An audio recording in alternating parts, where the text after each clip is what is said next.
Hello everyone and welcome back to the Dungeon Learner's Guide. Today we've got another Commander's Guild deck tech. This is deck 237 and it's titled Tergrid Group Hug.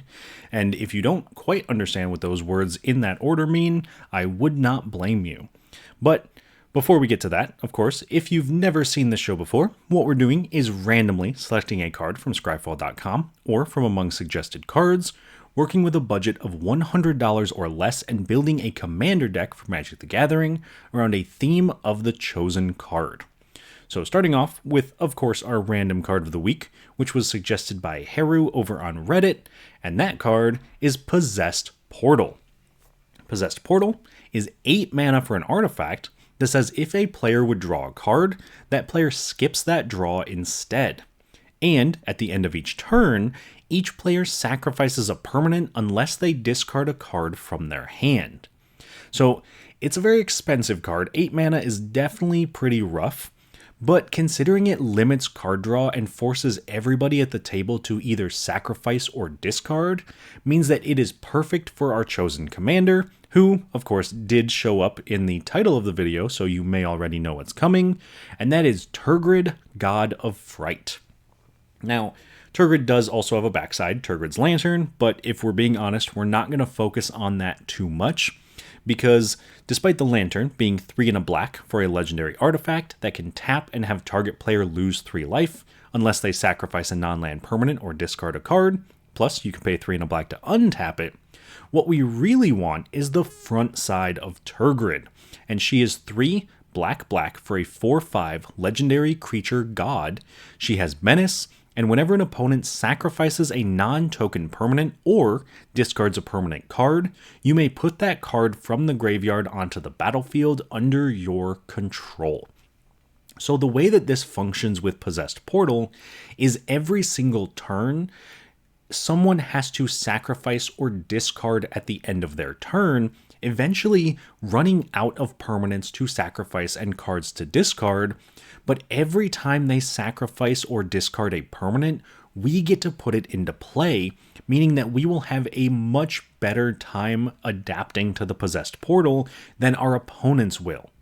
Now, that doesn't still quite make sense given the title of our video, so let's break down some of the themes for this deck, and we can talk about what we're doing.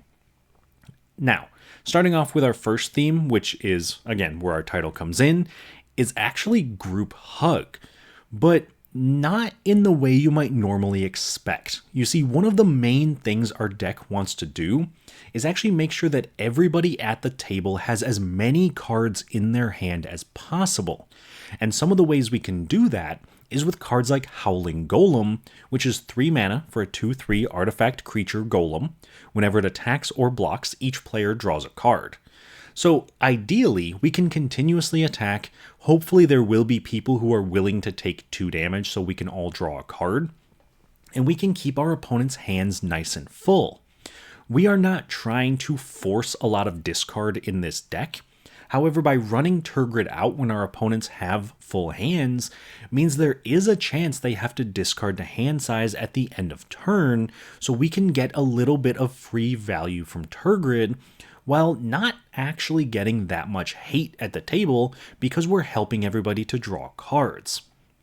Now, where we do start to lean a little bit more into the aggressive style is with our second theme, which is going to be punishing our opponents for their hand sizes. So not only do we have Tergrid, which is going to let us take the cards our opponents discard, but we have cards like Viceling, which is 4 mana for a 2/2 artifact creature construct. At the beginning of each opponent's upkeep, Viceling deals X damage to that player, where X is the number of cards in their hand minus 4. So if they have 7 cards in their hand, they will take 3 damage. Now, ideally, we are using things like Howling Golem to keep our opponent's hands full, meaning that we can actually kind of use that card draw to burn them out of the game. And a lot of times, our opponents might not care too much about some of the minor inconveniences of cards like Viceling, because they will be drawing so many cards, until eventually we can put ourselves in a position where Possessed Portal can come down, Tergrid can come down, and we can take advantage in ways that our opponents may not be expecting. And then, of course, we lean into our final theme of the deck, which is going to look a little bit strange, so bear with me for a second. It is Dredge. And you might be wondering, why is Dredge going to be so important? We don't really care too much about our graveyard, but there's a very unique way that Dredge interacts with Possessed Portal. Because Dredge specifies that if we would draw a card, instead we can mill X amount of cards, however much Dredge is, to return the Dredge card from our graveyard to our hand. Because it is a replacement effect alongside Possessed Portal's replacement effect, we can actually choose to, instead of skip our draw step with the Possessed Portal, we can instead use Dredge to return that card to our hand, and we can still technically be putting a card into our hand. Now, the other thing is that if we are doing this, we can kind of not worry about our deck milling out. And while the cards themselves are not super integral to the game plan, so for example, we have Dark Blast, which is 1 black mana for an instant, target creature gets -1/-1 until end of turn, and Dredge 3, that's not really going to be winning us any games. Giving -1/-1 is mostly irrelevant. It's really just here for the Dredge to make sure that we never run out of ammo for Possessed Portal, and we have ways to prevent ourselves from milling just in case we get to that point. So it's a strange conglomeration of themes this week, but they actually work together surprisingly well. So with that being said, let's move on to our key cards of this deck and talk a little bit about what specifically we want to find as we are playing throughout the game and what some of our most important pieces are. Starting off with our first key card, we have Victory Chimes, which is kind of a tricky group hug piece because it doesn't care about card draw, it cares about mana. It is 3 mana for an artifact that untaps during each other player's untap step, and you can tap it and a player of your choice makes a colorless mana. Being able to give anybody a mana is actually surprisingly good as the game goes on, because we can use this to curry quite a bit of favor. If someone needs just a little extra mana at any point to cast a spell, we might be able to talk our opponents into using that mana for, say, removal pointed at one of our opponent's creatures, or a board wipe when we desperately need one. Or if they're looking at the cards that maybe has 2 players doing something, we can convince them to choose us. So it's a great political piece that doesn't look like it would do too much considering it's just a single mana. It actually does quite a bit as the game goes on. Moving on to our second key card, this one is going to be Curse of Disturbance. One of the main things that our deck struggles with is being attacked by our opponents. Because we have Tergrid in the command zone, it is very likely that people will be targeting us no matter what, because Tergrid is just well known for being a bit of a pain. So Curse of Disturbance is going to help take some of that heat off, because it is 2 and a black for an enchantment or a curse. Enchant player. Whenever enchanted player is attacked, create a 2/2 black zombie creature token. Each opponent attacking that player does the same. So if we are attacked, then someone will not get a zombie. But if they attack the player that has the curse, then they will get a zombie and we will also get a zombie. Most of the time, that incentive is going to be enough to force attacks in a different direction, and we will be getting creatures at the same time, which are going to be great to block, make sure that we can stay alive, get into the late game, and activate some of our Possessed Portal shenanigans. Moving on to our final key card though, this one is going to be Scrawling Crawler. This is one of the most efficient card draw hate pieces in the entire deck, but it's kind of disguised as a group hug card because it is 3 mana for a 3/2 artifact creature Phyrexian construct. At the beginning of your upkeep, each player draws a card, and whenever an opponent draws a card, that player loses 1 life. So it kind of tricks our opponents into thinking that they're drawing an additional card, which is pretty nice. but it's also going to be doing damage. So at some point, our opponents are going to have to weigh the costs of whether they want the additional card or whether the damage is too much. And typically, by the time we hit that point in the game, it's a little bit too late and there's not much they're going to be able to do to stop us from taking the last few remaining life points that they have. Now, with all of that being said though, that brings us to the end of our key cards section. So the next thing I want to do for this deck is talk a little bit about some cool interactions. And these are cards that really synergize well with each other, and in a lot of cases are just fun cards that I want to highlight. Now, this first cool interaction though, maybe not fun for an opponent because it may or may not just auto lose somebody the game. It is Underworld Dreams and Peer into the Abyss. So Underworld Dreams, black, black, black for an enchantment. Whenever an opponent draws a card, Underworld Dreams deals 1 damage to that player. Then we have Peer into the Abyss, which is 4 black, black, black for a sorcery. Target player draws cards equal to half the number of cards in their library and loses half their life. Round up each time. So if we have Underworld Dreams in play, we cast Peer into the Abyss, specifically targeting an opponent, and if they are at 40 life, they will lose half of it, go down to 20, and then draw half of their library. There is a very good chance that half of their library is more than 20 cards, considering this is a 100 card format, and so Underworld Dreams will do damage to them for every single card they draw, immediately knocking them out of the game. So while this does only take out 1 player, it is nice to have one of those instant lose and or instant win buttons whenever needed, because sometimes games just have to end. Anyway, moving on to our next cool interaction. This one is between Fateful Handoff and Rune Scarred Demon. So Fateful Handoff, 3 and a black for a sorcery. Draw cards equal to the mana value of target artifact or creature you control. Then an opponent gains control of that permanent. So once again, a very nice group hug card that also lets us draw some cards.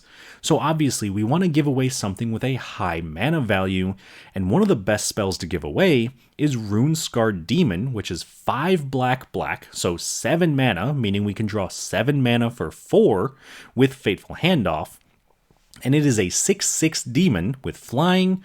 When it enters, search your library for a card, put it into your hand, then shuffle. The nice thing about Rune Scarred Demon being what we give away with Fateful Handoff is, as I already mentioned, we draw 7 cards, but also we've already used Rune Scarred Demon's ability. We've already tutored for a card when it entered the battlefield, so all we're doing is giving our opponents a 6/6 demon. And yes, that can close out games. It is most likely a way for us to curry a little bit more favor, giving it to an opponent, and hopefully they can attack somebody else with it. Either way, we've already got any card out of our deck and 7 additional cards, so I do think that it is worth it in the long run. That, though, brings us to the end of our cool interactions for today. So the next piece of our deck tech is, of course, to take a look at the price of the deck. And today, our total deck price came in at $99.70, with the most expensive card being our Commander Tergrid. Now, obviously, you can cut Tergrid if you need to trim down on budget, but it isn't gonna function quite the same as a deck. Plus, you lose the fun of saying you're playing a Tergrid Group Hug deck, because, I mean, come on, Tergrid is a game changer, so playing a Group Hug deck with her in the command zone is kind of absurd. But that being said, she is very expensive. $16 is certainly nothing to scoff at. So if you do need to swap her out for a different mono black commander, you certainly can do that. The deck will still function. It just won't be quite as efficient. On the other hand, though, if you're looking for a card to put into the deck that's a little bit outside of our budget range, I have a suggestion for you there as well. And the card I would recommend this week is going to be Archfiend of Despair, which is 6 black black for a 6/6 creature demon. It's got flying, your opponents can't gain life, and at the beginning of each end step, each opponent loses life equal to the life that player lost this turn. There are a lot of effects in this deck that do 1 damage when an opponent draws a card, or someone loses 1 life at any given point. So we're kind of just paper cutting our opponents out of the game. So being able to kind of double that up, so instead of 1 damage for every card drawn, it's 1 damage for every card drawn, and then also that same damage at the end of turn. So Archfiend of Despair really speeds up the clock and puts us in a position where we can close games much quicker. Now, again, that being said, if we are putting Archfiend of Despair into the deck, we have to take a card out of the deck, and the card I would recommend taking out is Crowded Crypt, which is 2 and a black for an artifact that taps for a black mana. Whenever a creature you control dies, put a corpse counter on this artifact, then you can pay 6, tap it, sacrifice this artifact, and create a 2/2 black zombie creature token with Decayed for each corpse counter on this artifact. Now, this was really just put in here as a mana rock, but in my time testing out this deck and playing this card, I never once actually activated that last ability, and it very rarely got more than just a couple of counters on it, so it never felt good enough. And I would much rather have the win condition that is Archfiend of Despair over a 3-mana mana rock that doesn't really do much. If you disagree, please let me know down in the comments. I would love to hear arguments for Crowded Crypt. I just don't think this is the deck for it. Now, the next step, obviously, since we are done with our deck tech for this week, is to take a look at how this deck functions in a game. Before we get to that, though, I do want to take a second to highlight some of our ways that you can help support the channel. As always, you can always like the video and subscribe to the channel. That is incredibly helpful, and I do appreciate everybody who does so. But if you're looking to go a little bit above and beyond and join an amazing group of people, you can find us over on Patreon, patreon.com/dungeonlearnersguide, or right here on YouTube as a channel member. So with those shoutouts out of the way, now let's check out our opponents for this week's game. As always, we are joined by 3 opponents this week, and in this case, it is going to be Gandalf of the Secret Fire, being played by Jason, Zimone and Dina, being played by Mort, and Volo Guide to Monsters, being played by Doodle. Now, when we sat down for this and we talked about these commanders, I was very concerned about the amount of blue at the table, and I think I'm still quite concerned about the amount of blue at the table. So we will see how that goes. I think our opponents are going to have a lot more instant speed interaction than we will, so hopefully our group hug synergies can kind of keep our opponents off of our backs. With that being said, though, let's break down each of these decks and see where we're going this week. Starting off with Gandalf and Jason's build, this is kind of just an instant speed control deck, for lack of a better term. He really just wants to make sure he's doing things on his opponent's turn, doubling up on his instants, and then being able to just continuously accrue value while shutting down whatever it is his opponents are doing. Next up with Mort and Zimone and Dina, this is a landfall deck that also plays pretty heavily into sacrifice synergies, specifically for the lands themselves, which I think is kind of neat.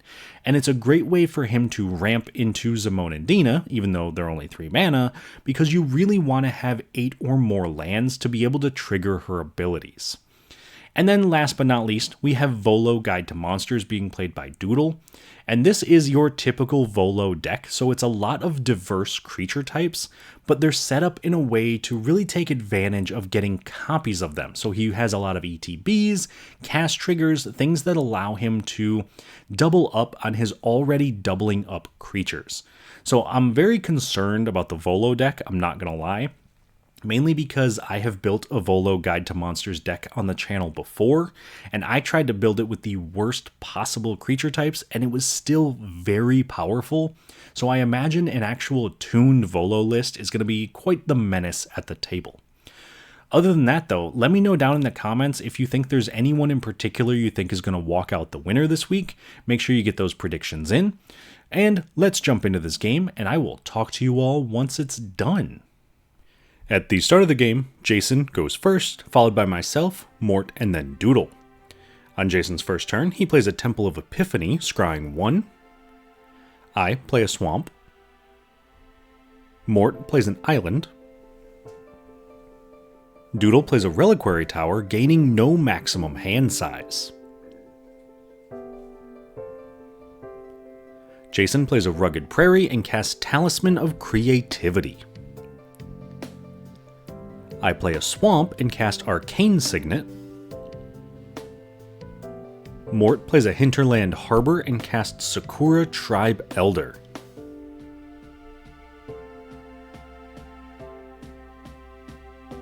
Doodle plays a Forest. Jason plays a Plains and casts his commander, Gandalf of the Secret Fire. Now, letting him exile an instant or sorcery he casts on an opponent's turn when it resolves, putting 3 time counters on it and giving it Suspend. I play a Swamp and cast Bounty Board, which can be tapped to put a bounty counter on a creature, letting each player except that creature's controller gain 2 life and draw a card when it dies. I immediately activate the Bounty Board to put a bounty counter on Gandalf. Then, at the end of turn, Mort sacrifices Sakura Tribe Elder to search his library for a basic land, putting it into play tapped. On Mort's turn, he casts his commander, Zamon and Dina, making each of his opponents lose 2 life while he gains 2 whenever he draws his second card each turn, and he can also tap them to sacrifice a creature, draw a card, and put a land from his hand into play. After that, he plays a Dimir Aqueduct, returning an island to his hand. Doodle plays an island. Jason plays an island and attacks Doodle for 3 with Gandalf. Then, in his second main phase, he cast Monastery Mentor, now creating a 1/1 monk token with prowess whenever he casts a non-creature spell.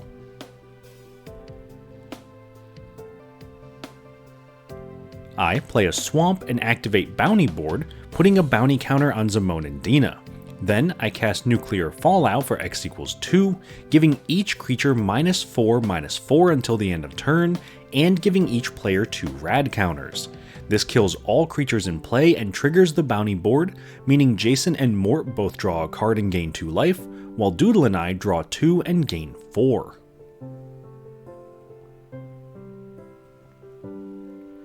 On Mort's turn, he mills a non-land and a land for his rad counters, losing 1 of the counters and losing a life. He then plays a forest and recasts his commander, Zamon and Dina. At the end of turn, Doodle flashes an Aboleth spawn, now letting him copy any ability that is triggered by an opponent's creature entering the battlefield.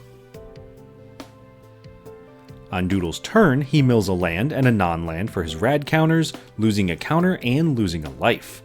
Then he plays a forest and casts his commander, Volo Guide to Monsters.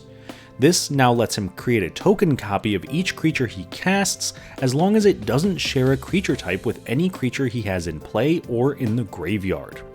Finally, he attacks Jason for 2 with Aboleth Spawn. On Jason's turn, he mills a land and a non-land for his rad counters, losing a life and losing a rad counter. He then plays a Clifftop Retreat and casts Gandalf the Grey, letting him choose one of the following whenever he casts an instant or sorcery. He can tap or untap a permanent, do 3 damage to each opponent, copy an instant or sorcery he controls, or put Gandalf on top of his library.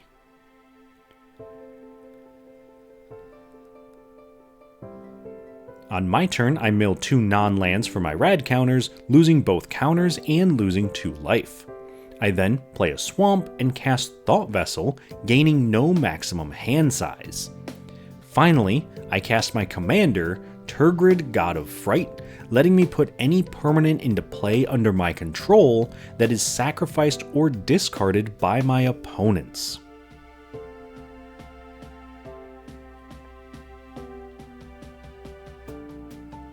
On Mort's turn, he mills a non-land for his rad counter, losing the counter and losing a life. He then plays an island and casts Zulaport Cutthroat, now making each opponent lose a life while he gains a life whenever a creature he controls dies. In response though, Jason casts Path to Exile, exiling Tergrid, letting me search my library for a basic land, putting it into play tapped. This also triggers Gandalf, letting Jason do 3 damage to each opponent.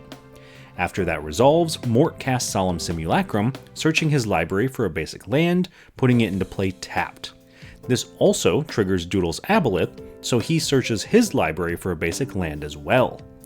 Then, Mort activates Zimonandina, sacrificing the Solemn Simulacrum, drawing a card, gaining 3 life, making each opponent lose a life, making me lose an additional 2 life, and putting a forest into play.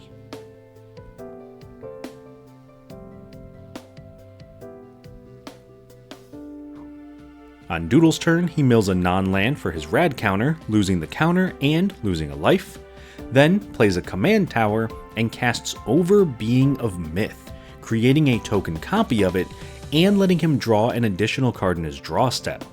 He then moves to combat and attacks Mort for 5 with both Volo and the Aboleth.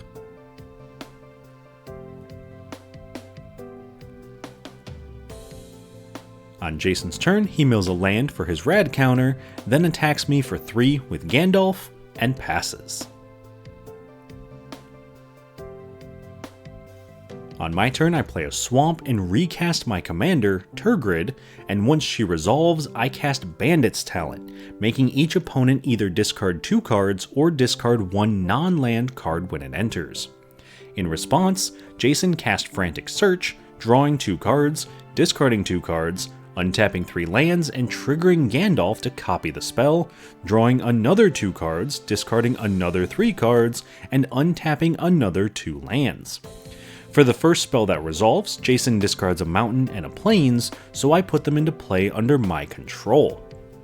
Then, before he discards to the second spell, he cast Olorin's Searing Light, untapping a land and forcing each opponent to exile the creature they control with the greatest power, exiling Tergrid, Zimonandina, and a token Over Being of Myth.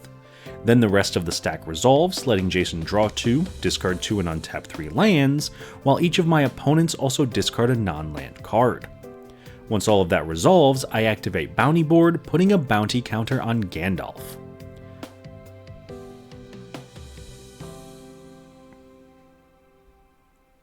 On Mort's turn, he plays an island and casts Ravenous Chupacabra, destroying Gandalf when it enters. Then Doodle also copies the trigger, destroying the Ravenous Chupacabra. Notably, since Gandalf had a bounty counter, each of Jason's opponents draw a card and gain 2 life. Then Mort also gains a life and makes each of his opponents lose a life. After that, Mort exiles 5 cards from his graveyard to cast Uro, Titan of Nature's Wrath, with Escape, letting him gain 3 life, draw a card, and put a land, specifically an Exotic Orchard, from his hand into play. Doodle also gets to copy the ability, gaining 3 life and drawing a card, but not putting a land into play. On Doodle's draw step, he draws an additional card, then casts Duplicant, creating a token copy of it and exiling a creature when it enters the battlefield, giving it power and toughness equal to the power and toughness of the exiled creature. Since he has 2 copies, he exiles both the Uro and the Zulaport Cutthroat. This allows him to attack Mort for 5 with Volo and the Aboleth, and he also attacks Jason for 9 with the Overbeing. At the end of turn, Jason casts Pongify, destroying Doodle's Aboleth and giving him a 3/3 ape token instead.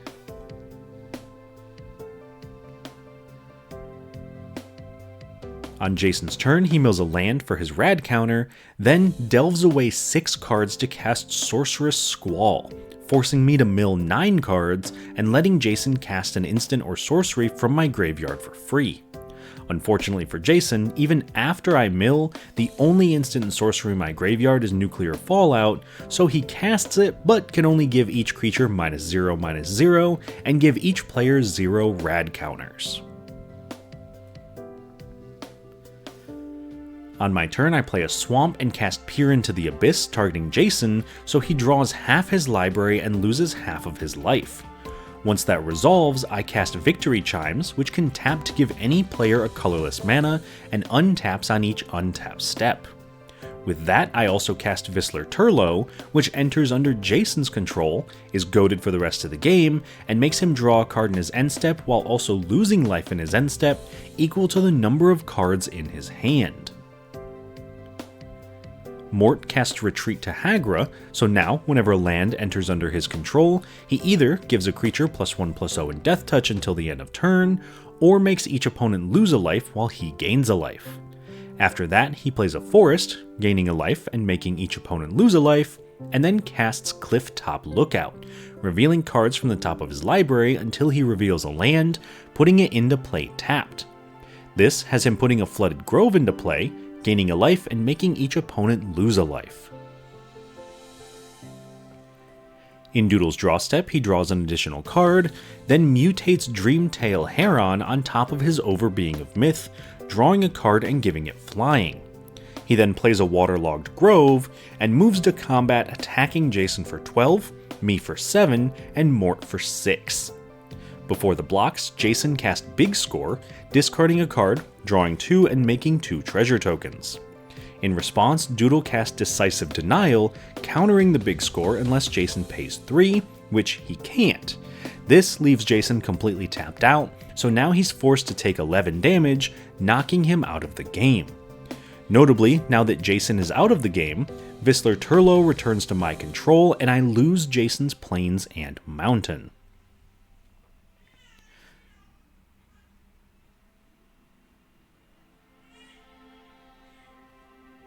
On my turn, I play a Swamp and attack Doodle for 2 with Visler.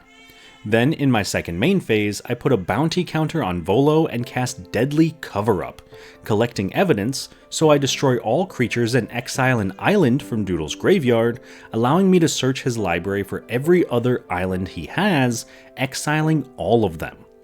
Additionally, when Volo dies, Mort and I both draw a card and gain 2 life. After that resolves, I level up Bandit's talent, now making my opponents lose 2 life in their upkeep if they have 1 or fewer cards in hand.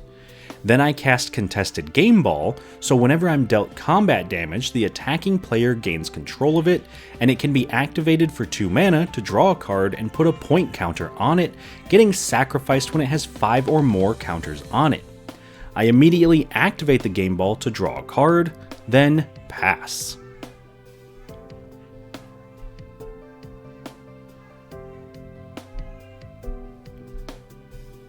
On Mort's turn, he cast Arasta of the Endless Web, creating a 1/2 spider token whenever an opponent casts an instant or sorcery. Then he recast his commander, Zamonandina.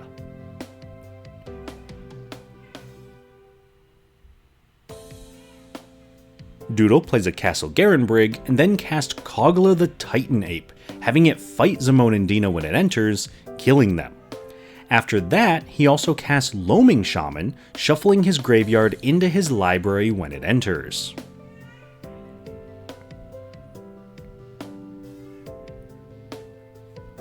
On my turn, I activate Bounty Board, putting a bounty counter on Kogla, then recast my commander Tergrid, play a Swamp, and pass.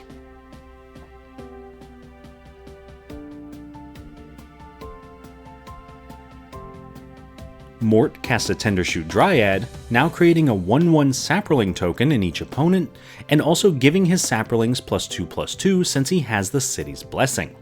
Once that resolves, he casts Bonebind Orator.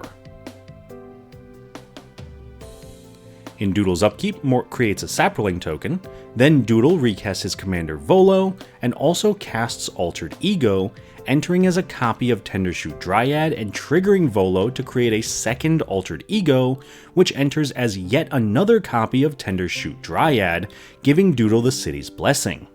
Finally, he attacks me for 7 with Kogla. I also activate Game Ball to draw a card before Doodle gains control of it.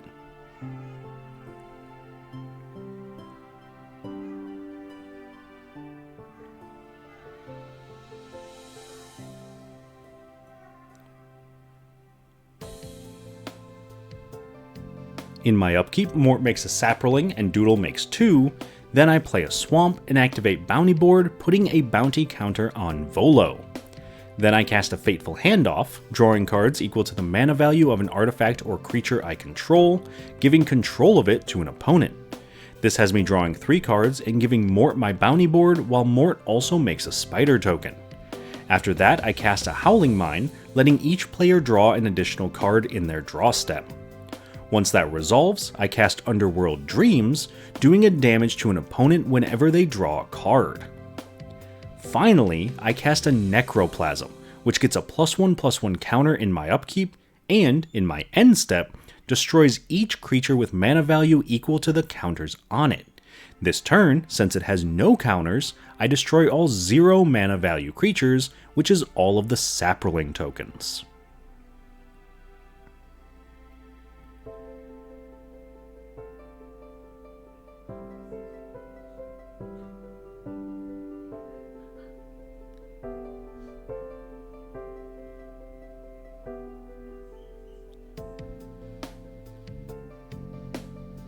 In Mort's upkeep, he creates a Saproling, while Doodle creates 2, then he draws 2 cards and takes 2 damage. After that, he casts a Witch of the Moors, so now, in his end step, each of his opponents sacrifice a creature while he returns a creature from his graveyard to his hand, as long as he's gained life this turn. He also activates Bounty Board to put a bounty counter on Doodle's Tendershoot Dryad. After that, Mort casts an Accursed Marauder, making each player sacrifice a non-token creature. This kills the Marauder, Necroplasm, and Loaming Shaman. Thanks to Tergrid, this puts the Shaman and the Marauder into play under my control, letting me shuffle my graveyard into my library, and again making each player sacrifice a non-token creature. This time, it kills the Marauder, Kogla, and Bonebind Orator, letting Mort and I both draw a card and gain 2 life, while Mort also takes a damage, and I put the Orator and Kogla into play, having Kogla fight Volo, killing it, again letting Mort and I gain 2 life and draw a card, so Mort takes another damage. Finally, he cast Marin of Clan Nel Toth, now getting an experience counter whenever a creature he controls dies, and in his end step returning a creature from his graveyard to his hand, or, if it has mana value less than or equal to the number of experience counters he has, returning it to play. This turn he puts Amphin Mutineer from his graveyard to his hand. In Doodle's upkeep, Mort makes a Saproling and Doodle makes 2, then he also draws an additional card and takes 2 damage. After that, Doodle casts Selesnya Eulogist, which can be activated to exile a creature from a graveyard and populate. He immediately activates it to exile a Cursed Marauder from Mort's graveyard, and Volo from his own to create 2 copies of Altered Ego, which both enter as copies of Tendershoot Dryad.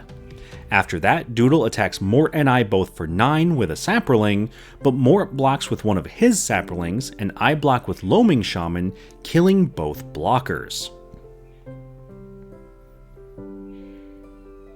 In my upkeep, Mort makes a Saproling and Doodle makes 4, then I draw an additional card and cast Rankle, Master of Pranks, immediately using him to attack Doodle for 3, triggering him on combat damage to make each player draw a card, lose a life, and discard a card, making each of my opponents take an additional damage from drawing. This has me discard Dakmor Salvage, which has Dredge, Doodle discards Glowstone Recluse, and Mort discards Insidious Fungus, both of which are put into play under my control. Once that resolves, I cast Zenith Chronicler, so now whenever a player casts their first multicolored spell each turn, each of their opponents draws a card.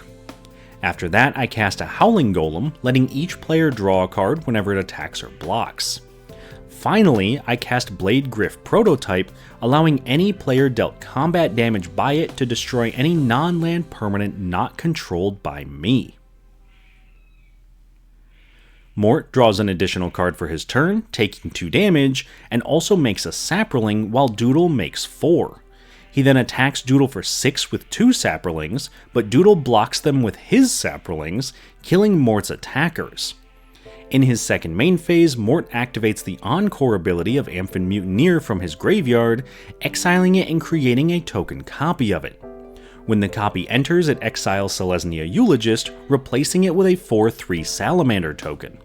Notably, he should have had another Mutineer copy, but we missed that at the time. After that, he also casts Smeagol, Helpful Guide, letting Doodle and I draw a card which has him getting tempted by the ring in his end step if a creature died under his control this turn, and whenever he's tempted by the ring, making target opponent reveal cards from the top of their library until they reveal a land, putting it into play under his control, then putting the remaining cards into their owner's graveyard. This turn, he's tempted by the ring, making Smeagol his ring bearer, making Doodle mill until he hits a land, putting a forest into play under his control, gaining a life, and making each of his opponents lose a life. Marin also triggers, returning Solemn Simulacrum from his graveyard to the battlefield, letting him search his library for a basic land, put it into play, gain a life, and make each opponent lose a life. On Doodle's turn, he draws an additional card, takes 2 damage, and makes 4 Saprolings, while Mort makes 1. He then plays a forest and casts Karuga the Macro Sage, letting Mort and I each draw a card, and letting Doodle draw 4 when it enters, since he controls 4 permanents with mana value 3 or greater. This also means Doodle takes 4 damage and Mort takes 1. He then attacks me for 98 total damage with all of his Saprolings and 2 of the Tendershoot Dryads, and I block as much as I can, killing the 2 Dryads, but I still wind up taking 26 damage, knocking me out of the game. In his second main phase, Doodle casts Soul Ring and Flood of Tears, returning all non-land permanents to their owner's hands. But since Doodle returns 4 non-token permanents to his hand, he puts a permanent into play, choosing Over Being of Myth. Finally, he recasts the Soul Ring and then uses that to cast an Ornithopter of Paradise.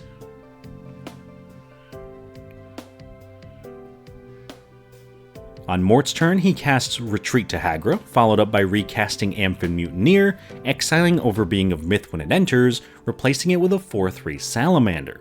Notably, since the Mutineer was cast using Encore last turn, the actual card was exiled, so it wouldn't have been able to return to his hand and be recast, but we don't catch that at the time. Once that's resolved, Mort casts Rampaging Baloths, letting him make a 4/4 Beast token whenever a land enters under his control. This lets him play an island, gain a life, make a Beast token, and make Doodle lose a life. On Doodle's turn, he plays a forest and recasts his commander Volo, then also casts Twinning Staff, now copying a spell twice if he would copy a spell. This lets him recast Alter Ego, copying it and having both spells enter as copies of Rampaging Baloths.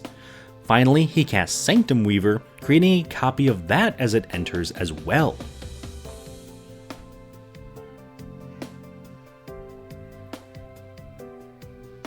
On Mort's turn, he casts a Reclamation Sage, destroying Twinning Staff when it enters. Then he recast Marin of Clan Nel Toth and Witch of the Moors.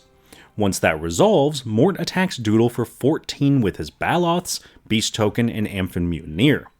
Doodle blocks with his own copies of the Baloths and his Salamander token, killing the Salamander, Mort's Beast, and the Amphin Mutineer, while Doodle only takes 3.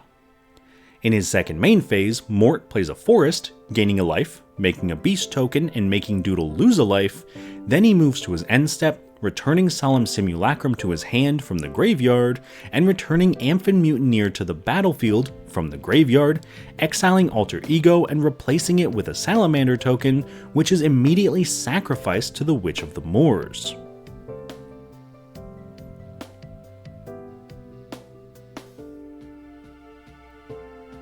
Doodle plays a Yavimaya Coast, making 2 Beast tokens, then cast Beast Whisperer, copying it with Volo, now letting him draw a card whenever he casts a creature spell. After that, he recast Karuga the Macro Sage, copying it, having the copy die to the Legend rule, but still drawing 15 total cards between both copies of Karuga and the Beast Whisperers. Then he mutates Sawtusk Demolisher on top of Ornithopter of Paradise, drawing 2 cards. When it mutates, it destroys target permanent and replaces it with a 3/3 Beast token, allowing him to destroy Retreat to Hagra, replacing it with a Beast. Then, Doodle mutates Dreamtail Heron under the Ornithopter of Paradise, copying it, drawing a total of 4 cards and triggering Sawtusk twice, this time destroying 2 of Mort's lands and giving Mort another 2 Beast tokens.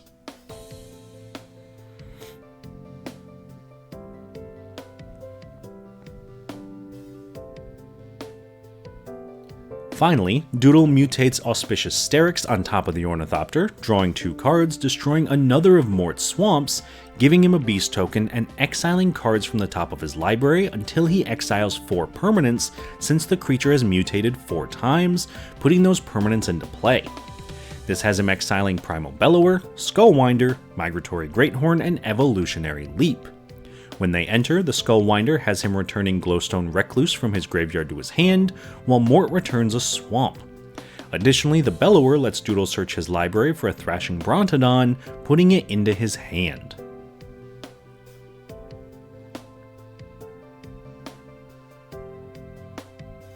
On Mort's turn, he recasts Solemn Simulacrum, searching his library for a basic land, putting it into play tapped and making another beast token.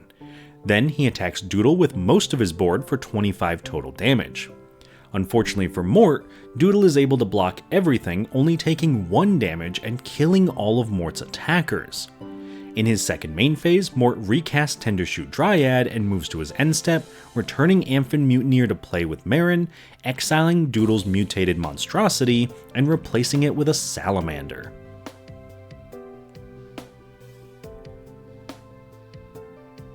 Doodle plays a Scavenger Grounds, making 2 beast tokens, then casts Strionic Resonator, letting him pay 2 mana to copy a triggered ability he controls. This allows him to cast a duplicate, copying it and using the Resonator to copy one of the duplicate's abilities, exiling 3 total creatures, choosing Mort's Tendershoot Dryad, Witch of the Moors, and Marin. Once that resolves, Doodle casts a Mirror Image, copying it and having both copies enter as copies of the duplicate, this time exiling Mort's Amphin Mutineer and Solemn Simulacrum. After that, Doodle casts a Peregrine Drake, copying it and untapping 5 lands twice, untapping 10 total lands. This allows him to then cast Clever Impersonator to copy the Peregrine Drake, untapping yet 10 more lands. Finally, he cast End-Raze Forerunners, copying it, and using Spark Double to copy it 2 additional times. This gives all of his creatures +8/+8, Trample, and Vigilance, allowing him to easily attack Mort for a total of 269 damage. Mort, though, has the answer, casting Aetherize to return all attacking creatures to their owner's hands. This winds up only being a minor setback though, as Doodle is able to recast Volo, along with Peregrine Drake and all of his clone spells, to generate enough mana that he's able to cast Green Warden of Marasa, returning Temur Sabertooth to his hand, casting it, and generating infinite mana by spending 2 mana with the Sabertooth to return Peregrine Drake to his hand, recasting it, untapping his lands as many times as he wants, and once he has infinite mana, he casts Acidic Slime and repeats the infinite loop, this time bouncing and replaying the slime, destroying one of Mort's non-creature permanents every time it enters play, eventually leaving him with no lands. At this point, Mort has no way to come back, so he decides to concede, winning Doodle the game. Alright, so that was a sweet game. That was also a very long game. That was almost a 2.5 hour game, and so I apologize if at some point in the editing there are some slight mistakes. I was definitely getting a little bit tired by the end of the editing process. It was a lot to go through. But the game was a ton of fun, and I'm very happy with how everyone's decks performed. Unfortunately, we didn't get to see too much from Jason. He really started to control the early game, and I put a massive target on his back by hitting him with the Peer into the Abyss, so Doodle was forced to take him out, but I think that if the game had gone a little bit longer, he definitely would have been a force to be reckoned with. Moving on to our next opponent around the table, we'll talk about Doodle and our victor for this week, so a huge shout out to Doodle for his amazing victory. The Volo deck did what the Volo deck wanted to do. It just played a ton of creatures, made a ton of mana, copied some stuff, copied some more stuff, copied those copies of the copies to make more copies, and it just got out of hand. So if there's ever a showcase for kind of a Simic nonsense pile, I feel like this was it. And that's not to say that Doodle's deck didn't do amazing things and that it doesn't deserve the praise for winning, because it definitely does. But there's just something about Simic doing kind of Simic things that just is kind of expected. Continuing around the table, we get to Mort and Zimone and Dina. Mort really struggled this game, not because he wasn't doing anything, he was actually doing quite a bit, but every single time he cast Zimone and Dina, they died almost immediately. He actually only untapped with his commander a single time throughout the entire game, and by the time the game ended, Zimone and Dina was costing in the double digits despite the fact that it's a 3-mana commander. So definitely a brutal start off to the game for Mort, and he could just never quite get his feet under him enough to close it out. And then last but not least, of course, we gotta talk about our own deck, our Tergrid Group Hug deck. I was incredibly happy with how the deck performed. I think it definitely put enough pressure on the table that we were slowly draining out our opponents, while at the same time giving away enough resources, whether it was in mana or card efficiency, to really make it difficult for our opponents to want to kill us. And by the time they did want to kill us, we were pretty difficult to deal with, and the only way Doodle could do it is with a massive army of Saproling tokens that were being bumped by the Tendershoot Dryad. So I think we really put in work. I'm very happy with how this deck turned out. And if you have any suggestions for ways I could improve the deck, I'm thinking about adding this one to my own personal collection of decks because I really just had that much fun with it. So please let me know if there's any suggestions, maybe even some out of budget things. We can bump it up a little bit. But other than that, I really hope you all enjoyed this deck tech. I hope you enjoyed the video. It was a bit of a process to put together this one, but I had a ton of fun with it, so I hope you all did as well. So thank you all so much for watching. Thank you all for enjoying the deck tech, the video, liking the video, subscribing to the channel, and I will see you all on the other side of the Dungeon Learner's Guide.